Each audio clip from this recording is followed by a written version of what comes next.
Is what you're seeing right now real? The colors you see, the sounds you hear, the feel of your clothes on your skin, even the sound of my voice, how real are they? We live our lives based on the assumption that our senses are showing us an accurate picture of reality. We believe the world is out there and we are in here just looking at it.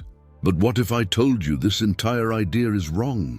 What if I told you you aren't seeing reality? You are only seeing a story created by your brain? Welcome to the greatest illusion of reality. You might think you aren't controlling your power, but the real truth is you are the only one controlling it, even if you don't realize it yet. At this very moment, your brain is processing millions of signals every second. The feeling of sitting in your chair, the faint sound of a fan in the background, the slight change in room temperature, the brightness of your screen, all of this is happening at once. So why aren't you experiencing all of this at the same time? Why aren't you going insane? Because your brain is an unbelievable filtering system. It acts like a fortress guard. It decides which piece of information is important enough to reach the throne of your consciousness and which must be stopped outside. Out of millions of bits of information, it only allows a tiny handful to enter your conscious mind. The other 99% remains unnoticed. You don't feel your clothes until I mention them. You don't hear the sound of your own breathing until you focus on it. Why? Because your brain filtered this information as unimportant. It helps you stay focused. Your conscious mind is the CEO, and your subconscious mind is a massive team of thousands of workers, analyzing billions of pieces of data every moment. Just to give the CEO a one-page summary. That CEO, meaning you, thinks that one-page summary is the entire business. That summary is all of reality. But here's the trap. This same filtering system, which is keeping you alive, is also keeping you trapped. What are the settings for this filtering system based on? Who decides what is important and what isn't? The answer is your beliefs, your past experiences, your fears, your hopes. What happens when you try to learn something new, say a new language or playing a musical instrument or even a new sport? At first it feels awkward and difficult. You have to consciously think about every single step. Your brain literally has to struggle, but as you keep practicing, something starts to change. Things get easier. Your fingers seem to move on their own. You no longer think about every word. The words just seem to flow. What changed? Your brain rewired itself. It created new pathways. This is called neuroplasticity. Your brain is flexible like plastic. It is not permanent. This very process is the key to controlling your power. Most people think they need more power to succeed. But often it's not about having more power. It's about using the power you already have more intelligently. It's like you have a full tank of gas in your car, but you're driving with the parking brake on. The power is there, but it's not flowing correctly. What is this parking brake? It is your subconscious programming. That architect sitting in the dark, designing the filters of your reality. If you have a deep belief that I am not good enough, your brain will filter out all the evidence that proves you are good. It will only allow the information that supports your belief to reach you. If you believe that opportunities are hard to find, your brain will literally not be able to see the opportunities all around you. They will get filtered into your unimportant file. We each live inside our own reality bubble. This bubble is created by our beliefs, our culture, our childhood lessons, and our fears. We don't see the world directly. We see the world through the glasses of our beliefs. When an artist, a scientist, and a real estate developer look at the same open field, do they see the same thing? The artist sees a canvas, colors, and light. The scientist sees an ecosystem, soil, and weather. The developer sees plots and potential. The field is the same, but their reality is completely different. Your brain creates a version of reality for you, a personal matrix. This matrix might be comfortable. It might be familiar, but it is not the complete picture. It is just a map, not the actual territory. And most of us live our lives confined within this map, never even realizing that there is a vast, undiscovered world just outside it. We have become so used to the walls of this map that we've forgotten they are just walls. This invisible architect, your subconscious mind isn't just controlling your present, it's also writing your future. But if these walls are only made by your mind, doesn't that mean that you have the power to break them? Before we break this wall, you have to understand what it's made of. It's not just beliefs or neural pathways. It's made of something that questions the very foundation of the world we know. Get ready to understand what's happening at the tiniest level of reality. Because what we are about to discover is stranger than science fiction. Let's look at this reality of ours more closely. We think of the world as solid. Your hand, this screen, your chair, everything is solid. This is our most basic experience. But what does modern science tell us? This solid object is made of molecules. Those molecules are made of atoms. And those atoms are 99.99999% empty space. If you removed all the empty space from your body and kept only the core particles, you would be smaller than a grain of sugar. So where does this solid feeling come from? What are we actually touching? The truth is, you have never touched anything. When you hold a pen in your hand, the electrons of the atoms in your hand are repelling the electrons of the atoms in the pen. What you are feeling is not solidness. It is the feeling of two electromagnetic fields pushing against each other. Reality isn't solid. Reality is energy. Energy vibrating at a specific frequency. But the story doesn't end there. This is just the beginning. When we go down to the absolute, tiniest level of reality, smaller, even than atoms, we enter a realm that breaks all the rules we know. This is the world of quantum physics. And in this world, there is no such thing as a thing or matter. There is only possibility. Quantum physics tells us that a particle, like an electron, until we are measuring it or looking at it, does not exist in any one specific place. It literally exists in all of its possible places at the same time. It is not a thing. It is a wave of potential. Think of a coin spinning in the air. While it's spinning, it's not heads or tails. But in the quantum world, it's not just spinning. It is literally both heads and tails at the same time. It exists in both states at once, until it lands on the ground and is forced to show you one specific result. This is called superposition. So the question is, if every particle in the universe, which makes up you, me, and this world, is floating in a wave of infinite possibilities, then why do we see one? Fixed, single, solid reality? Why is your desk a real desk instead of the possibility of a desk? Here comes the most amazing and most important part of reality. This wave of possibility turns into a specific thing. It freezes into a specific location at the exact moment. It is seen when an observer tries to measure it. This process is called the wave function collapse. When scientists run an experiment without observing an electron, the electron behaves like a wave, as if it went through multiple paths at once. But the moment they set up a detector or a camera to see which path the electron is taking, at that very instant, the electron collapses its wave state and behaves like a particle. It chooses one specific path. It's as if reality knew someone was watching. This universe is not only strange, it is unbelievably interconnected. There is a phenomenon called quantum entanglement, which Einstein called spooky action at a distance. This means that two particles can be linked in such a way that if you change the state of one, the other particle instantly changes its state too, even if it's on the other side of the universe, not a second later, faster than the speed of light. This isn't a theory. It's a proven fact. What does this mean?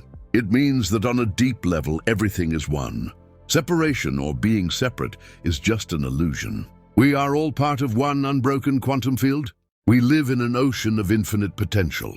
Every moment is a wave in that ocean, which can manifest in countless forms. But who is that observer? Who is the entity whose gaze causes these infinite possibilities to freeze and create this reality we know? The answer is much closer and more personal than you can imagine. When scientists tried to find that observer, they checked every corner of the lab. They checked the detectors, the sensors, the cameras, everything. But what they discovered was that this observer is not a machine. The observer is consciousness. That wave function collapse happens when the information reaches a conscious mind. This means you. You are the observer. Your conscious attention, your focus, your gaze, this is the very power that stirs the infinite ocean of quantum potential and forces it to collapse into one specific real experience. We thought we were the audience of reality. We thought we were spectators at a movie that was playing out in front of us. But the truth is, we are not just the audience. We are at the same time the projector that is casting the movie onto the screen. This idea is reflected in our daily lives if we just pay attention. Watch a child playing alone. They behave freely, without any hesitation. They talk to themselves, dance strangely, completely free. But the moment they realize someone is watching them, their behavior changes. They suddenly become self-conscious, maybe get shy or start to behave properly.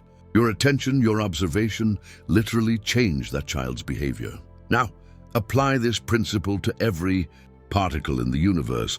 When you focus your attention on something, you are not just seeing it, you are interacting with it. You are influencing that wave of potential to take on a specific form. Think of it as a quantum mirror.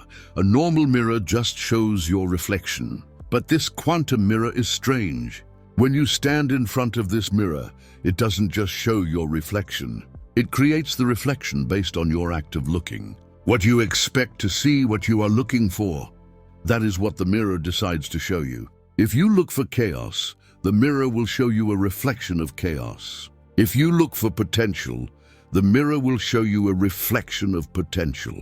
This means reality is not a fixed thing that we discover. It is a process that we co-create.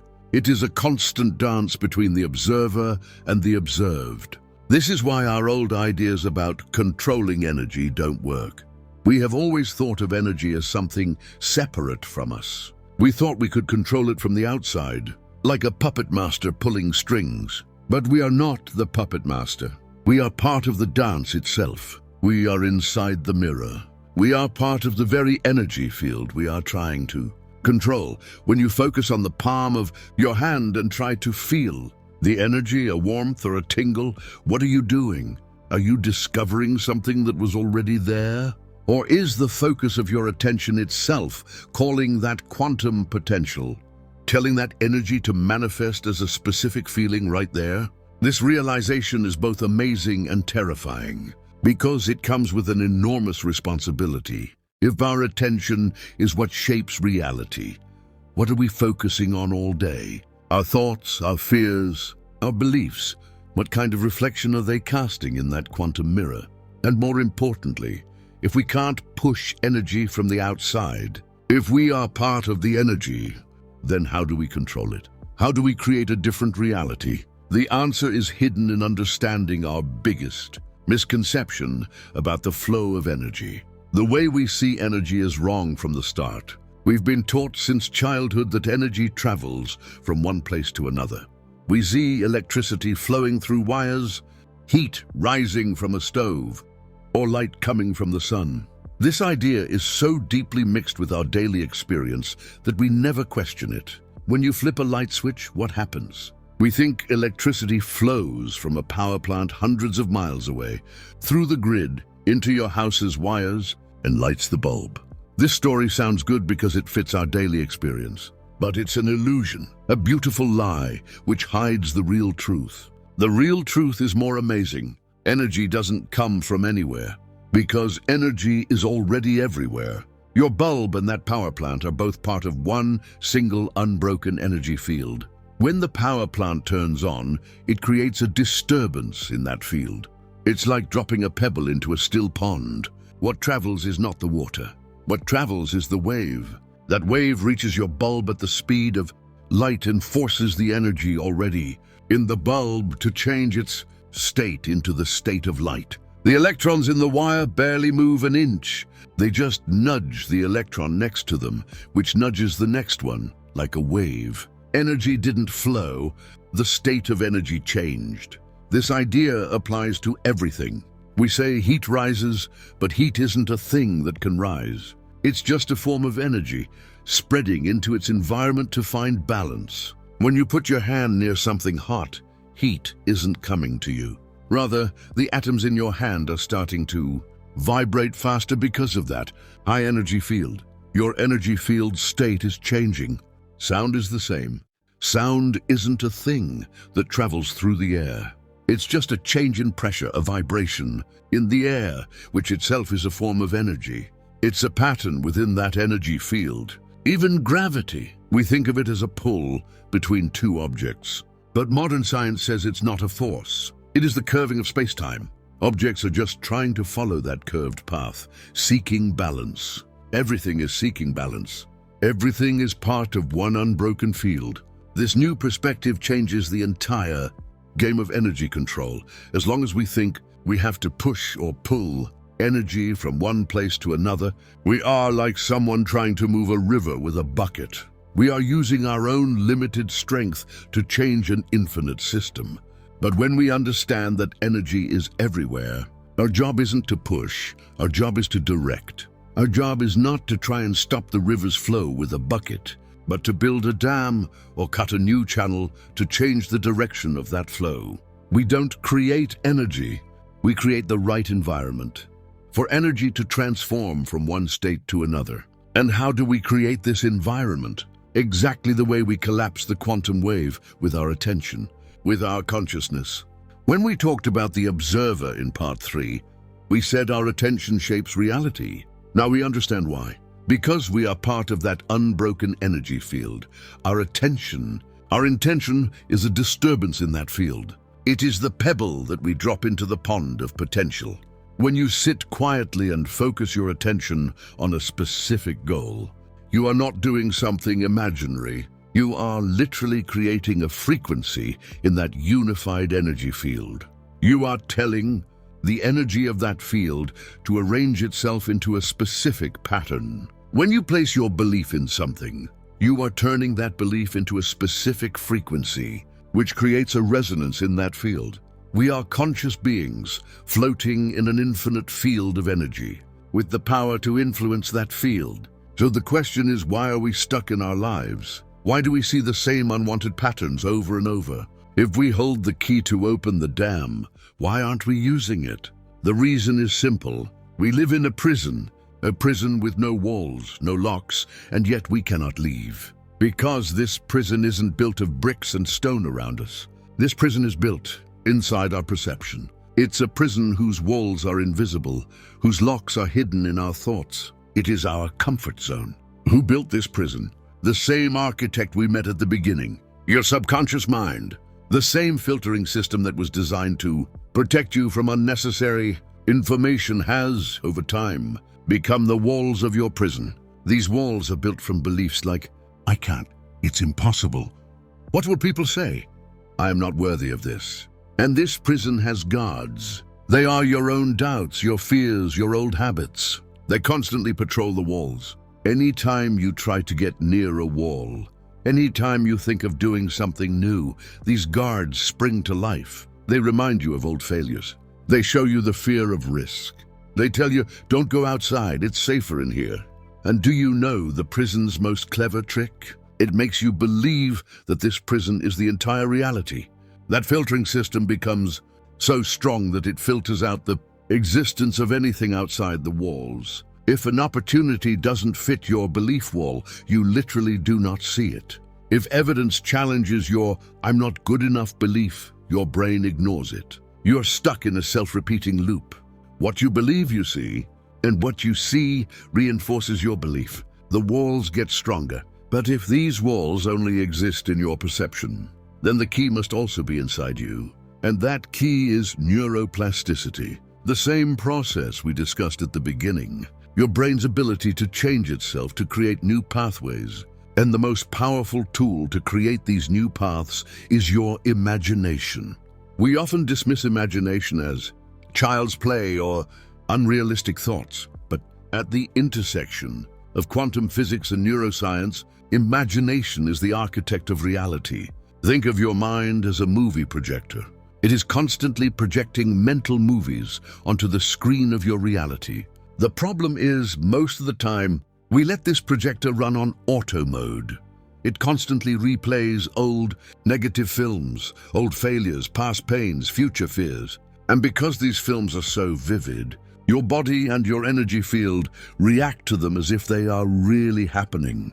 When you start sweating while thinking about an upcoming presentation, your brain is playing a negative mental movie. You haven't failed in reality yet, but your brain and body have already experienced that failure. But what if you became the director of that projector? What if you consciously decided to change the film? Research shows that our brain cannot tell much of a difference between a vividly imagined experience and a real one. When top athletes mentally practice their performance perfectly, the same parts of their brain light up that would in a real game. They are literally building new neural pathways for success in their brain before they even step on the field. Surgeons mentally rehearse every step of a complex operation. Musicians play an entire concert in their mind. They aren't just thinking positively, they are programming their brains for success. You can use this exact same principle. Whenever you catch yourself playing a negative mental movie, maybe you're in an argument or failing at something, consciously stop that projector. Pause. Now create a new film. But here's a trick. Don't just imagine a perfect, unrealistic scene of success. Your mind might reject it. Instead, see yourself skillfully handling the challenge. See yourself speaking calmly. See yourself finding a solution. See yourself taking action with confidence. Make this new mental movie as real as possible. What do you see? What do you hear? Most importantly, how do you feel? Feel that feeling of success, that peace, that confidence in your body right now. The more you play these new supportive films, the more you build new pathways in your brain. You are giving your subconscious mind a new default setting. You are literally drawing a new door on your prison wall. This practice changes your energy field. When you constantly run more supportive mental movies, your nervous system calms down, your body language changes. You start sending different signals to others. And slowly, that quantum mirror starts to show you your new reflection. Reality starts to align with your new mental movie. You are no longer letting the old projector run on auto mode. You have taken a seat in the director's chair. You have started writing the script to your own reality. But this brings up a deeper question. If you can change these mental movies, if you can sit in the director's chair, then who are you? Who is the entity that is watching these films? Who is the consciousness that is witnessing all these thoughts, all this imagination taking place? This is the deepest question of our existence. And its answer is the final key to liberation. Imagine you are sitting in a dark movie theater. A film is playing on the screen. It has joy, sadness, fear, excitement, all kinds of scenes. You are so absorbed in the movie story that you've forgotten you're sitting in a chair. You've forgotten that this is just a game of light and shadow on a screen. When the character on screen is in danger, your heart races. When they laugh, you laugh. You have become one with the character. Our lives are exactly like this. Our thoughts, our emotions, our memories, our plans for the future. These are the mental movies, playing 24/7 on the screen of our consciousness. And we, from the beginning of our lives, have become one with the main character of this movie, our I or our ego. We think we are that character. When the I thinks, I am a failure, and we truly believe that we are the failure. When the I thinks, I am angry, we become lost in that anger. We forget to distinguish between the movie and reality. But you are not the movie. You are not the character. You are the cinema hall. You are the awareness, that silent still, your presence, inside which this entire movie is being shown. This watching presence is always with you. It is here right now. It is the awareness that is hearing these words. It is the awareness that is waiting for your next thought. It is the awareness that knows the feelings in your body. Thoughts and emotions come and go, just like clouds come and go. But the sky in which the clouds float always remains the same. You are the sky. Your thoughts are the clouds. We suffer because we mistake ourselves for the clouds. We identify with a cloud of anger and say, I am this storm. But you are not the storm. You are the vast, open sky that is watching the storm happen. You can test this right now. Notice a thought, any thought. Now see where that thought came from, and where did it dissolve? Can you see that the thought came and went within you? This means you are not that thought. You are the space in which the thought happens. Hear a sound. Any sound around you? That sound is being known by your awareness. Even when the sound is gone, that awareness remains. This awareness is your true self. It is calm, it is still, it is unchangeable. It has no shape, no color, no beginning or end. It simply is. Even the feeling of your I or ego, that strong feeling that this is my life, my body, my story, is just another character appearing on the screen of this awareness. It's the strongest character, the main actor, but it is still not the real you. When we begin to realize this truth deeply, an unbelievable change happens. We start to disidentify from our thoughts. This doesn't mean the thoughts stop. The movie continues to play, but now you know you are safely seated in the theater chair. You can watch a scary scene on the screen, but remain calm, because you know it's just a scene. It's real, as in it's happening, but it's not the truth of who you are. You can see your anger, but you don't become anger. You can feel your fear, but you don't become a slave to fear. A gap or space is created between you and your thoughts. In this space or gap lies all your power. This is the eye of the storm, completely calm, completely still, and in complete control. From this place, you can become the director of the mental movies we discussed in part 5, because if you are lost in the movie, how can you change it? You first have to return to the director's chair, the chair of awareness. You are not the contents of your mind. You are the container, and that container is infinite. From this infinite container, from this place of deep awareness, how do we interact with the real world? When we understand that we are simultaneously the observer and the energy field, what do our actions look like? The answer is, we stop struggling and we start creating. When you operate from that space of awareness, your every action takes on a different quality. You no longer react based on fear. You respond from wisdom. You no longer chase things from a sense of lack. You create from a place of fullness. This is the ultimate awakening. This awakening isn't a loud, sudden event like a lightning strike. It's a deep, silent shift in perspective. It's the realization that the door to the prison you thought you were in was always open. We live in a world that wants you to forget this truth. From birth, you have been programmed into a specific story. The media, society, the education system, they all want you to believe that you are just the character in the movie. They want you to believe that you are small, that your control is in the hands of outside forces, and that your happiness depends on external achievements. Because when you think you are just the character, you are easy to control. You are easy to sell products to, easy to make afraid.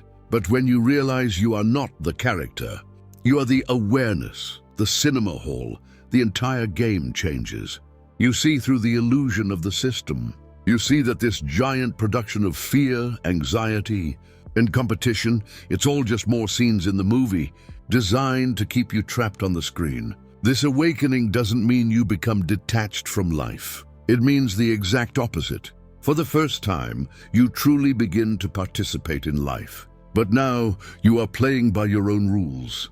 Now, when you create that mental movie, it's no longer positive thinking or wishful thinking. It becomes a blueprint. You, from that space of infinite awareness, from that calm eye of the storm, are creating a blueprint for a new reality. You are giving that unified energy field a specific, precise instruction. You are telling that quantum wave of potential, this time take this form. You are no longer trying to push energy. You are creating a new frequency. And the energy that is in harmony with that frequency is naturally drawn to you. In this new way of living, problems might not disappear overnight. The movie screen might still show dramatic scenes, but your relationship to them has fundamentally changed. You are no longer the wave drowning in the storm. You are the ocean that is holding the storm. You are the deep peace in which the waves rise and fall. You know that no wave can ever harm you. The ocean, this is your real power. It is not an external power you have to get. It is the internal power that you have always had, just hidden behind the clouds. If you've seen the movie Inception, you know the power of planting an idea. But this is deeper. This isn't about planting a new idea. It is about rediscovering the original eternal truth. You are not just a part of reality. You are the reality that is experiencing itself in a specific form. We started this journey with a simple question. Is the world around us real? We saw how our brain creates a filter. We saw that beneath that filter, reality is just a quantum wave of potential. We discovered that our attention is what turns that wave into reality. We learned that energy doesn't flow. It is everywhere and just changes its state. We found our prison of perception and the key to escape it, our mental movies. And finally, we freed ourselves from the movie character and recognized our true self, the silent. Awareness. Now you have put it all together. You are the architect, you are the observer, and you are the energy. You are no longer a prisoner of the map your brain created. You are now the map maker. This knowledge is not a theory. It is a living experience. It is the liberation that every human being is unknowingly searching for. You are not a separate particle in an infinite energy field. You are the entire energy field, which has decided to express itself through a human body. You hold the code to your reality. You control the projector. The question is, what movie do you want to play now?